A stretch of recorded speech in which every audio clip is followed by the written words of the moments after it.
Hello बच्चों, तो अब हम पढ़ने वाले हैं इलेक्ट्रोस्टैटिक्स का एक बहुत इंपॉर्टेंट टॉपिक। ये है कूलम्ब्स लॉ, या इसे हम एक और नाम से जानते हैं इनवर्स स्क्वायर लॉ। और ये जो कूलम्ब्स लॉ है, अब ये आपके साथ जब तक आप इलेक्ट्रोस्टैटिक्स पढ़ने वाले हो, ये कूलम्ब्स लॉ आपके साथ चलने वाला है। तो ये कूलम्ब्स लॉ किस लिए है तो हमें बता देता हूँ। ये किन्हीं भी दो चार्जेस के बीच में फोर्स की वैल्यू को कैलकुलेट करने के लिए कूलम्ब्स लॉ यूज किया जाता है। तो ये जो कूलम्ब्स लॉ है, ये सेम टू सेम वैसा ही है जैसा कि आपने यूनिवर्सल लॉ ऑफ ग्रेविटेशन पढ़ा है। तो यूनिवर्सल लॉ ऑफ ग्रेविटेशन क्या था कि कंसीडर करते हैं हमारे पास दो मास बॉडीज हैं m1 एंड m2। तो इनके बीच में जो अट्रैक्शन फोर्स होता है, ये अट्रैक्शन फोर्स डायरेक्टली प्रोपोर्शनल होता है प्रोडक्ट ऑफ मासेस के। मतलब ये मासेस जितने ज्यादा बड़े होंगे उनके बीच का फोर्स उतना ज्यादा होगा। और ये जो फोर्स है ये इनवर्सली प्रोपोर्शनल होता है inverse of square of distance between them. मतलब इन दोनों के बीच का जो डिस्टेंस होगा उसके इनवर्सली प्रोपोर्शनल ये होता है। और जब हम इस प्रोपोर्शनैलिटी को हटाते हैं तो हमें कांस्टेंट लेते हैं, यूनिवर्सल ग्रेविटेशनल कांस्टेंट, और ये फॉर्मूला बन जाता है m1 m2 upon r square. तो जैसा ये यूनिवर्सल लॉ ऑफ ग्रेविटेशन है, सेम टू सेम ये कूलम्ब्स लॉ है। ये ग्रेविटेशनल फोर्स बताता है दो मासेस के बीच में, और ये जो कूलम्ब्स लॉ है, ये कूलम्ब्स लॉ दो चार्जेस के बीच में इलेक्ट्रोस्टैटिक फोर्स को बताता है। ये ग्रेविटेशनल फोर्स को, ये इलेक्ट्रोस्टैटिक फोर्स को। तो इसे कैलकुलेट करने के लिए हम कूलम्ब्स लॉ का यूज करते हैं। तो डिफरेंस क्या हो जाएगा, इसमें दोनों मासेस थे तो यहाँ पर ये दोनों चार्ज हो गए, और ये दोनों भी एक दूसरे से r डिस्टेंस पर रखे हुए हैं। तो हम देखते हैं कि कूलम्ब्स लॉ का स्टेटमेंट क्या है। सबसे पहले तो अकॉर्डिंग टू कूलम्ब्स लॉ,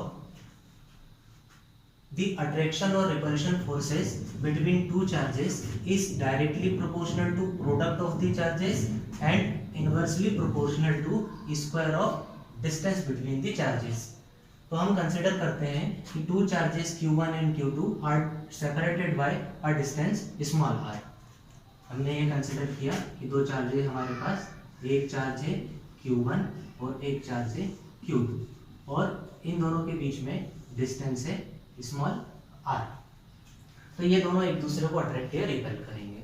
तो देन अट्रैक्शन और रिपल्शन फोर्सेस बिटवीन देम क्या होगा, ये जो फोर्स है हमने लिखा है directly proportional to product of the charges Q1 and Q2 and inversely proportional to square of distance between them.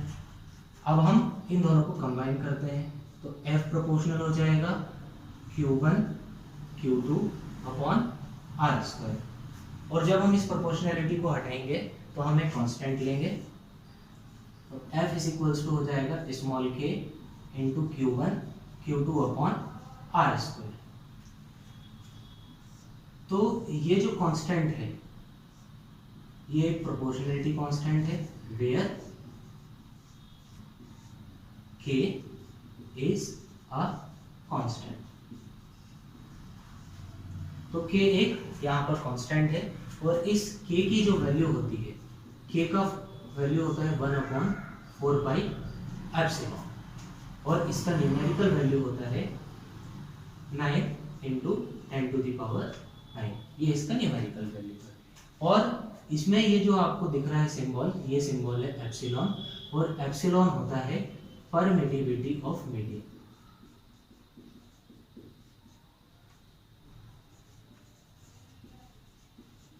तो ये परमिटिविटी क्या होता है इसे हम आगे डिस्कस करेंगे, लेकिन ये एप्सिलॉन होता है परमिटिविटी ऑफ मीडियम। और ये जो अट्रैक्शन और रिपल्शन फोर्स है, क्योंकि ये फोर्स है तो फोर्स की यूनिट क्या होगी, या तो न्यूटन या टाइम। इसी में हम फोर्स को मेजर करते हैं। इसके बाद आता है कि इस k की यूनिट क्या होगी, हम निकालते हैं unit of k। Unit of k, तो फॉर्मूला क्या है हमारे पास, F is equals to k into Q1 Q2 upon r square. तो ये हो जाएगा F r square upon Q1 Q2 is equals to small k।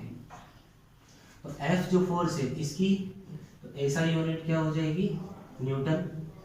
Distance की एसआई यूनिट मीटर, तो इसका स्क्वायर है तो स्क्वायर लगा देते हैं। और चार्ज की एसआई यूनिट होती है कूलम, तो ये हो जाएगा कूलम का स्क्वायर। तो के की हमें एसआई यूनिट क्या मिल गई, न्यूटन पर मीटर स्क्वायर कूलम स्क्वायर। तो ये क्या हो जाएगा, newton metre square coulomb inverse 2। ये हो गई इसकी एसआई यूनिट। अब हम कैलकुलेट करते हैं इसकी सीजीएस यूनिट। तो सीजीएस यूनिट में फोर्स की जो यूनिट होती है वो होती है डाइन, और जो डिस्टेंस है उसकी यूनिट होती है सेंटीमीटर, तो इसका स्क्वायर। और ये जो चार्ज है, चार्ज की यूनिट होती है स्ट्रेट कूलम। तो हमें यहाँ से के की एक यूनिट मिल गई है, तो के की सीजीएस यूनिट क्या होगी, डायन centimetre square straight coulomb inverse.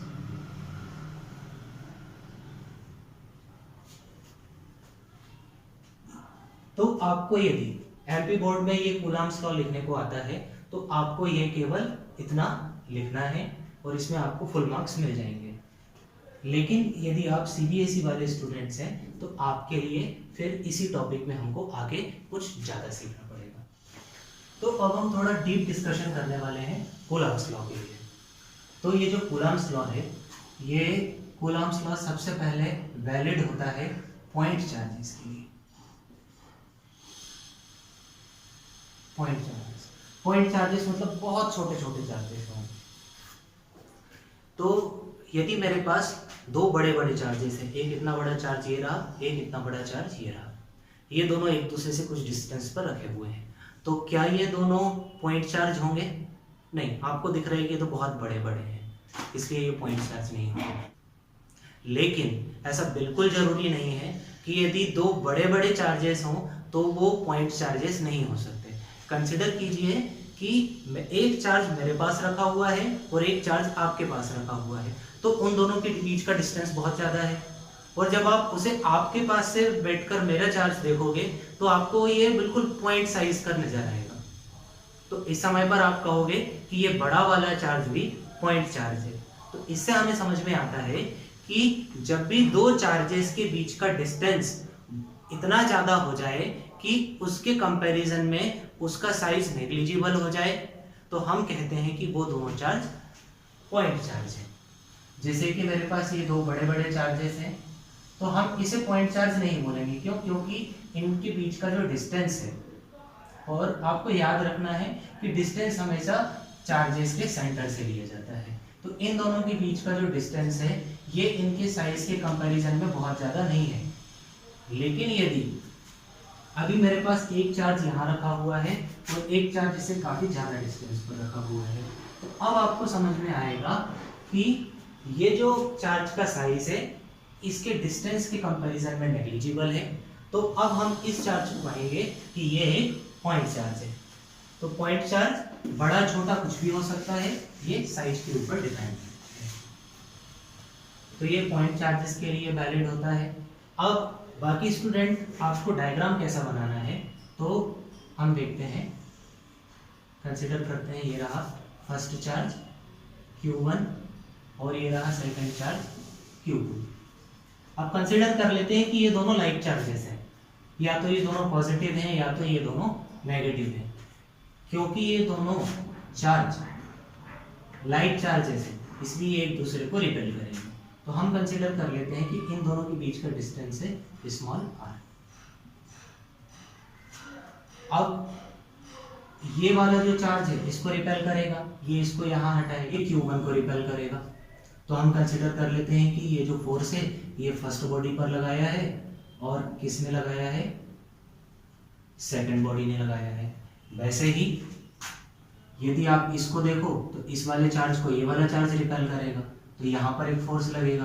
तो ये फोर्स किस पर लगा है, ये सेकंड पर लगा हुआ है, सेकंड चार्ज पर। और ये फोर्स किसने लगाया है, ये फर्स्ट चार्ज ने लगाया है। हम इसको बता देते हैं कि ये रहा फर्स्ट बॉडी, सॉरी ये रहा फर्स्ट बॉडी और ये रहा सेकंड बॉडी। और ये जो दोनों फोर्स होंगे ये दोनों फोर्सेस इक्वल मैग्नीट्यूड के होंगे, लेकिन इन दोनों की डायरेक्शन अलग अलग होगी। मतलब F12 इज इक्वल्स टू हो जाएगा -F2। इसे आपको ध्यान रखना है। अब हम यदि देखें कि ये जो कूलम्ब्स लॉ है इसे वेक्टर फॉर्म में कैसे लिखते हैं, तो हम लिखते हैं इन वेक्टर फॉर्म।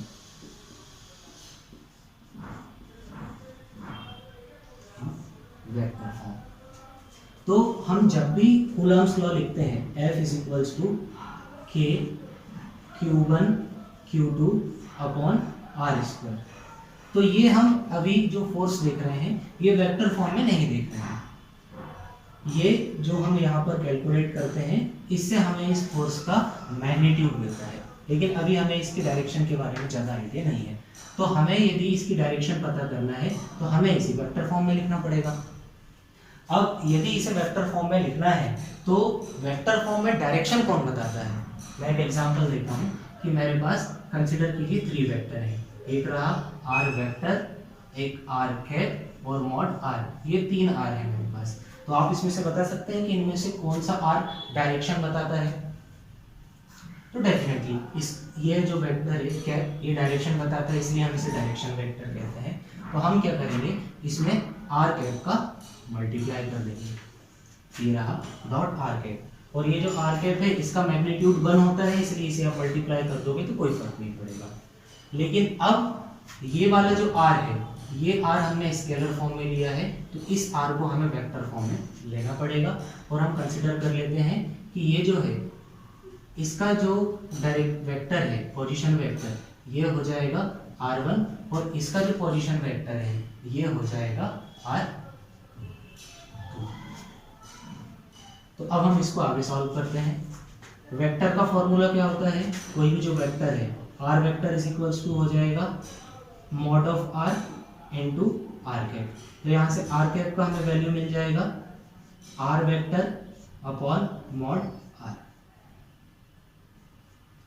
तो ये वाली वैल्यू उठाकर हम इसको पुट कर देते हैं, तो हमें क्या मिलेगा, f vector is equals to k q1 q2 upon r square, और इनटू में r कैप की क्या वैल्यू है, r vector upon mod of r। तो ये जो मॉड ऑफ r है ये होता है r के इक्वल। तो हम इसे कैसे लिख सकते हैं, f vector is equals to k q1 q2 upon r into r, ये हो जाएगा या r क्यूब और इनटू में r। तो इस तरह से हम इसे वेक्टर फॉर्म में लिखते हैं। लेकिन ये जो r है, r एक वेक्टर है, तो r की जो वैल्यू होगी ये हो जाएगी r1 vector minus r2 vector. तो इस r की जगह हम ये वाली वैल्यू, इस r की जगह हम ये वाली वैल्यू इसमें पुट कर देंगे। तो हमें यहाँ से f का वैल्यू मिलेगा, f vector is equals to k q1 q2 upon r square into r1 vector minus r2 vector, और अपॉन में r1 vector minus r2 vector का मॉड। तो हमें यहाँ से वेक्टर फॉर्म में इस कूलम्ब लॉ को कैसे लिखना है ये पता चल जाता है। यूनिट वही रहेगी, न्यूटन या डाइन। तो इस वेक्टर के ऊपर बहुत सारे क्वेश्चंस हैं जो आईआईटी या नीट के एग्जाम में आते हैं। यदि आपको कुछ भी एडवांस प्रिपरेशन करना हो तो आपको इस वाली फॉर्म की रीडिंग करना जरूरी है। अब यदि हम चाहें तो इस f को f12, f21 और f12 के फॉर्म में लिख सकते हैं, जैसे कि f12। तो ये जो f12 होगा ये हो जाएगा k q1 q2 upon r3, लेकिन इससे आप डिस्टेंस किसका लेंगे, इस वाले का, तो ये हो जाएगा r2। इसका वेक्टर हम लेंगे, और यदि हमें F21 लेना है तो ये हो जाएगा K Q1 Q2 upon R3, और इनटू में ये हो जाएगा R12, और R12 क्या है, ये रहा R12 और ये रहा R2। तो बच्चों अब हम एक कंपैरिजन करते हैं इलेक्ट्रिकल एंड ग्रेविटेशनल फोर्सेस के बीच में। तो जैसे कि मैंने बताया कि ये जो इलेक्ट्रोस्टैटिक फोर्स है ये ग्रेविटेशनल फोर्स के जैसा ही है, लेकिन फिर भी इनके बीच में कुछ सिमिलैरिटीज और कुछ डिसिमिलैरिटी होती है। तो हम सबसे पहले पढ़ते हैं सिमिलैरिटीज कि इनके बीच में क्या क्या सिमिलैरिटीज हैं। Number first, both follows inverse square law. इसका क्या मतलब है कि जब आप इलेक्ट्रोस्टैटिक फोर्स देखते हैं तो उसका फॉर्मूला होता है K Q1 Q2 upon R square. मतलब ये जो फोर्स है ये भी क्या है, R स्क्वायर के इनवर्सली प्रोपोर्शनल। और जब हम ग्रेविटेशनल फोर्स देखते हैं तो इसका फॉर्मूला होता है F is G m1 m2 upon R square. तो जब हम इसको हटाएंगे तो ये भी इनवर्स स्क्वायर लॉ को फॉलो करता है। सेकेंड सिमिलैरिटीज है इन दोनों के बीच में कि बोथ फोर्सेस वैक्यूम में भी काम कर सकते हैं। Both forces can act in vacuum, क्योंकि बहुत सारे फोर्सेस ऐसे होते हैं जो कि वैक्यूम एक्ट नहीं कर सकते। थर्ड सिमिलैरिटी है कि ये दोनों फोर्सेस कंजर्वेटिव होते हैं। कंजर्वेटिव का मीनिंग है कि ये जो फोर्सेस हैं इनसे जो वर्क होगा वो पाथ के ऊपर डिपेंड नहीं करता है। नंबर 4 सिमिलैरिटी है कि ये सारे सेंट्रल मासेस, सेंट्रल फोर्सेस हैं। सेंट्रल फोर्सेस का मीनिंग है कि कोई भी दो या तो चार्ज हो या तो दो बॉडीज हो, उनके बीच में जो भी हम डिस्टेंस लेते हैं वो सेंटर से लेते हैं, या जो भी फोर्स एक्ट होता है वो इनके सेंटर के कारण एक्ट होता है, इसलिए ये दोनों सेंट्रल फोर्सेस हैं। तो ये तो हो गई इसकी सिमिलैरिटीज। अब हम डिस्कस करते हैं डिससिमिलैरिटीज।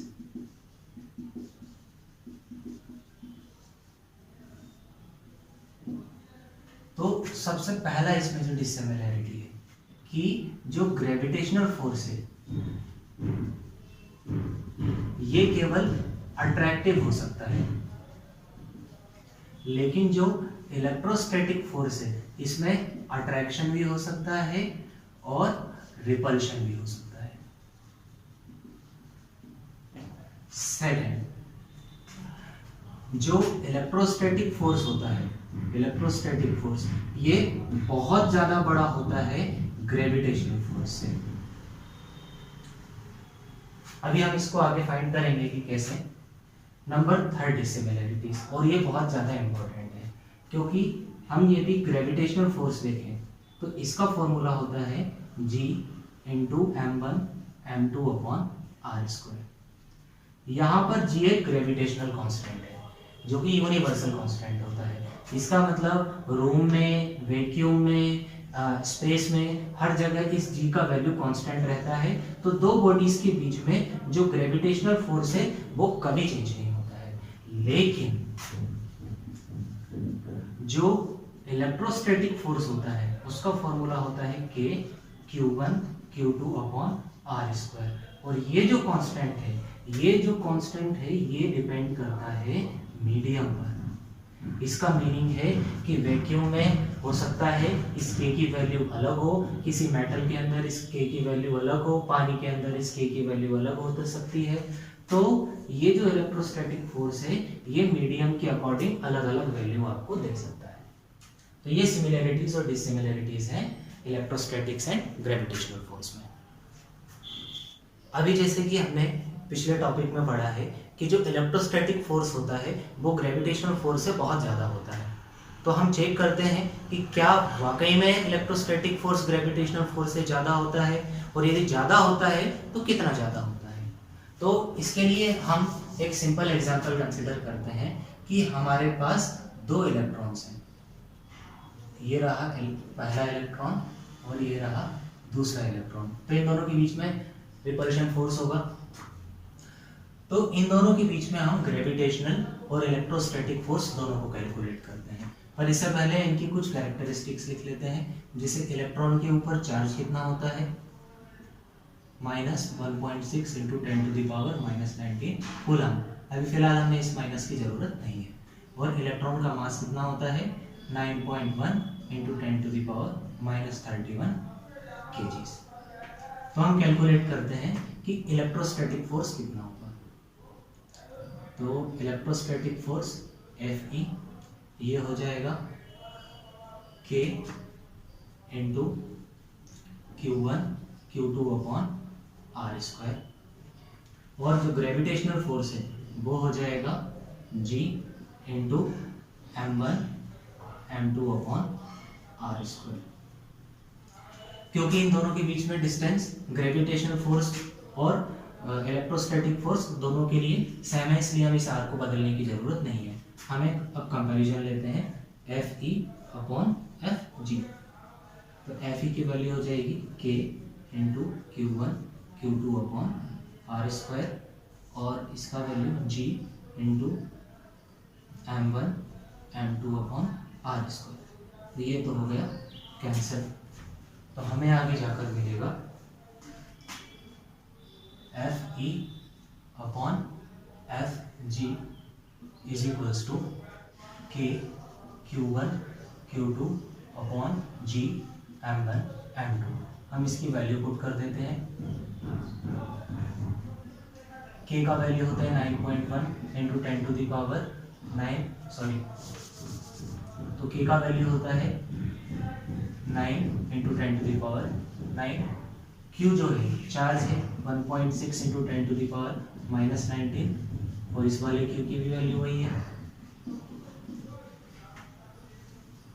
और G का वैल्यू होता है 6.67 × 10⁻11। मास जो है इलेक्ट्रॉन का वो हो जाएगा 9.1 × 10⁻31 × 9.1 × 10⁻31। तो अब हम इसे सॉल्व करते हैं और इसे सॉल्व करने पर हमको मिलेगा 4.1 × 10⁻44। Fe हो जाएगा 4.1 × 10⁻44। मतलब ये जो इलेक्ट्रोस्टैटिक फोर्स है ये ग्रेविटेशनल फोर्स से बहुत ज़्यादा होता है, बहुत। तो स्टूडेंट्स, आई होप कि आपको ये टॉपिक आज का समझ में आया होगा। यदि आपको ये टॉपिक, आप पहली बार मेरा वीडियो देख रहे हैं तो आप मेरा पहले वाला वीडियो भी देखें ताकि आपको इनका फंडामेंटल समझ में आए और फिर हम इस टॉपिक को और ज़्यादा क्लैरिटी के साथ समझ पाएँ। Thank you.